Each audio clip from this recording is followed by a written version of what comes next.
बात करते हैं किसी भी डिजिटल कंटेंट को बनाने की, जब हम बात करते हैं तो कुछ गाइडलाइंस भारत सरकार की हैं।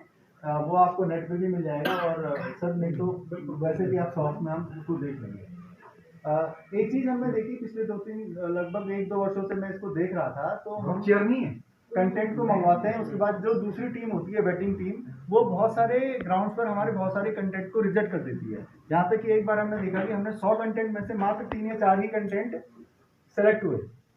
और कई बार क्या होता है कि आप तो अभी यहाँ पर बना रहे हैं, ऐसी जनपदों में डाइट्स में डिजिटल कंटेंट को बनाने के लिए वर्कशॉप लगी रहती है। वहाँ पर फिर क्या होता है कि शिक्षकों को भी ये रहता है कि यार हमने ये कंटेंट बनाया है, हमारा नाम भी है, तो वो ढूंढते रहते हैं, फिर वैसे आगे से पूछे हमारे कंटेंट का हुआ क्या। कई बार बहुत सारे लोगों की शिकायत रहती है कि हमने बहुत सारा कंटेंट बना करके दिया, लेकिन हमें दीक्षा पोर्टल पे दिख नहीं रहा है। अब हमें थोड़ा ही समझना पड़ेगा कि दीक्षा पोर्टल पर जो कंटेंट जाया रहा है वो क्या मांगता है। एक तो उसकी कुछ गाइडलाइंस हैं, पहले तो साइज वगैरह का भी था, अब तो शायद साइज पहले 50 MB का था, अब उन्होंने थोड़ा बढ़ा दिया, उसको भी बढ़ा दिया है। अब डिजिटल कंटेंट जो भी आप कंटेंट बनाओगे, चाहे आप 1 मिनट का बनाए, चाहे 2 मिनट का बनाए, चाहे 5 मिनट का बनाए या 10 मिनट का बनाए, एक तो इंडिपेंडेंट और कंप्लीट होना चाहिए। इंडिपेंडेंट और कंप्लीट का मतलब एजुकेशन में ऐसे जितने भी कॉन्सेप्ट्स हैं वो स्पायरली अपने पीछे के कॉन्सेप्ट से जुड़े हुए होते हैं। अगर हम स्पेशली सीनियर क्लासेस में जाते हैं, साइंस के सब्जेक्ट्स हैं, फिजिक्स, केमिस्ट्री, मैथ्स, तो आपको ये डिसाइड करना है कि मुझे ये कंटेंट इंडिपेंडेंट और कंप्लीट कैसे बनाना है, मैं इसको कहाँ से शुरू करूँ और कितने में ख़त्म हो जाएगा। जब हम डिजिटल कंटेंट की बात करेंगे तो इसमें 2 चीज़ें हैं, एक है टेक्नोलॉजी, दूसरा है पेडागोजी। अब टेक्नोलॉजी भी हम लोग कोई टेक्निकल एजेंसीज तो है नहीं, और ना ही भारत सरकार की ये मंशा होती है। अगर ऐसी मंशा होती तो सारा डिजिटल कंटेंट क्रिएशन का काम जो है टेक्निकल कंपनीज को दे दिया जाता, वो बना सकती थी ना। भाई टेक्निकल कंपनीज है, भारत सरकार इस पर करोड़ों रुपए खर्च करती है कि आप जो है डिजिटल कंटेंट बनाइए। बेसिकली है हमारे जितने भी टीचर्स हैं वो इस अपने अनुकूल कंटेंट को बनाएं, और सिर्फ बनाए ही नहीं, कक्षा कक्ष में इन कंटेंट का उपयोग भी करें।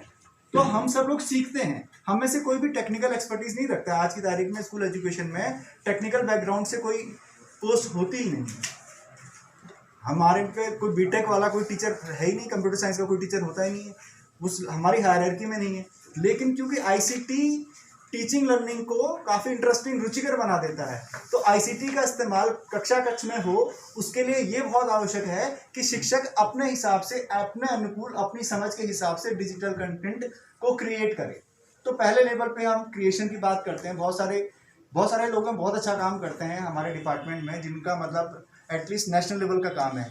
बडोनी सर का है, धामी सर का है, अगर कभी मौका होगा, हाँ, सुप्रिया पोखंडी सर का है। कभी अगर हमें बल्कि सर ये रिक्वेस्ट होगी कि अगर कभी एक एक कंटेंट इनके दिखाएं हम, है ना। जैसे धामी सर के वो तो अभी वो ब्लेंडर पे काम कर रहे हैं, मतलब हर लोग, बहुत सारे सॉफ्टवेयर हैं आज की तारीख में, एक ही सॉफ्टवेयर हम भी रिकमेंड नहीं करते हैं। ओपन सोर्स पे अवेलेबल बहुत सारे सॉफ्टवेयर हैं, तो आप किस सॉफ्टवेयर का इस्तेमाल करते हो ये आपके ऊपर निर्भर करता है। लेकिन जो कंटेंट होगा वो कंटेंट ऐसा होना चाहिए मतलब कोई फ़ायदा दे। मतलब हम किताब से अगर हम कंटेंट की ओर जा रहे हैं, हम कह रहे हैं कि नहीं किताब से बच्चे को कंटेंट से ज़्यादा आसानी से समझ में आएगा, तो वो आसान भी तो बनाना पड़ेगा, और उस आसान को बनाने के लिए पहले हमें बच्चे के लेवल की समझ होनी चाहिए। यार मैं ये सोचूंगा ये कैसे हो रहा है, वो कैसे हो रहा है, तो थोड़ा सा यही रहता है। और इसीलिए क्लासरूम या जो टीचर्स डायरेक्टली इन्वॉल्व होते हैं टीचिंग लर्निंग में, उनसे कंटेंट को बनवाने की कोशिश की जाती है। हमारी स्थिति बहुत अच्छी तो नहीं है दीक्षा पोर्टल पर, और उत्तराखंड में हम लोग मतलब SCERT भी काफ़ी काम कर रही है, डाइट्स पे बहुत सारा हम लोग कोशिश करते हैं कि ओरिएंट कराएं, सिखाएं, और इस तरीके से कंटेंट बना करके दीक्षा पोर्टल पर अपलोड करें। तो आप थोड़ा सा इन गाइडलाइंस को भी देखिएगा, कोशिश करिए कि अगर आप किसी कंटेंट को बना रहे हैं, इस मनोयोग से बनाएं कि वो रिफ्लेक्ट हो जाए, कल दीक्षा कंटेंट पर, दीक्षा पोर्टल पर हम भी अपलोड करें। हमारे लिए भी उपलब्धि तभी है जब आपका बनाया हुआ कंटेंट इवन आपके ही नाम से दीक्षा पोर्टल पर जाए और वो यूज़ हो रहा हो कहीं। तो उम्मीद है मुझे थोड़ा सा सर मतलब ये चीज़ चाहिए कि यार हमारा कंटेंट है, हमारे स्टेट का कंटेंट है, वो एक रिसोर्स के रूप में यूज़ होता है, उसको हमारे शिक्षक साथी 2 लेवल के कंटेंट आप बना सकते हैं ना। कई बार तो बच्चे, भारत सरकार तो ये सोचती है कि बच्चा इसको देख रहा है, बच्चा इसको देखे, लेकिन उसके अलावा टीचर्स भी इसको असिस्टेंस के रूप में यूज़ कर सकते हैं।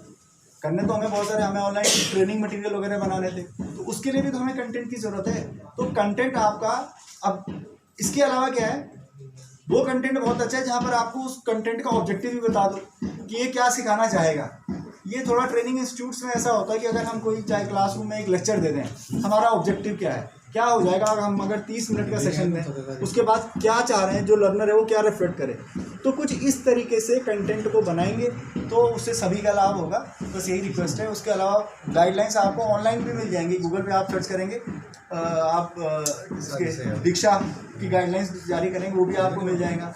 उसके अलावा उसमें और भी चीज़ें हैं, क्या क्या नहीं होना चाहिए कंटेंट में, ये भी देखना बहुत ज़रूरी है। तो आजकल क्योंकि 4-5 दिन का ये कार्यक्रम है, आप अपने मोबाइल में डाउनलोड करिए कि दीक्षा पोर्टल के लिए किस तरीके का कंटेंट होना चाहिए, उसमें कौन सी बातें होनी चाहिए, कौन सी चीज़ें नहीं होनी चाहिए, ये जानना बहुत ज़रूरी है। तो हमारे पास भी काफ़ी कंटेंट क्रिएट हो जाएगा। 13 यूनिट्स 13 डाइट्स काम करती हैं इस पर। ऑलमोस्ट हर साल कोई ना कोई प्रोग्राम होता है।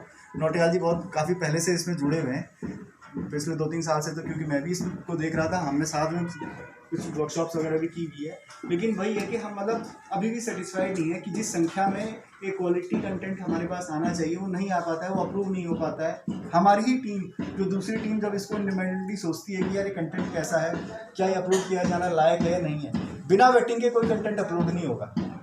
आप कितने बना दीजिए, बिना वेटिंग के कंटेंट अपलोड नहीं होगा। तो जो कंटेंट की टीम होती है उसको हम एक कॉमन गाइडलाइन देते हैं कि आप इन पैमानों पर देखिए।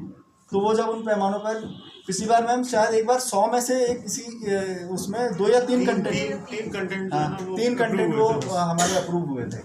तो थोड़ा सा 5 दिन की कार्यशाला है, डेडिकेटेड वे में आप लोग बैठे हुए हैं, बहुत अच्छा काम चल रहा है। हम तो इसीलिए बीच में कोशिश कर रहे थे कि नहीं आए।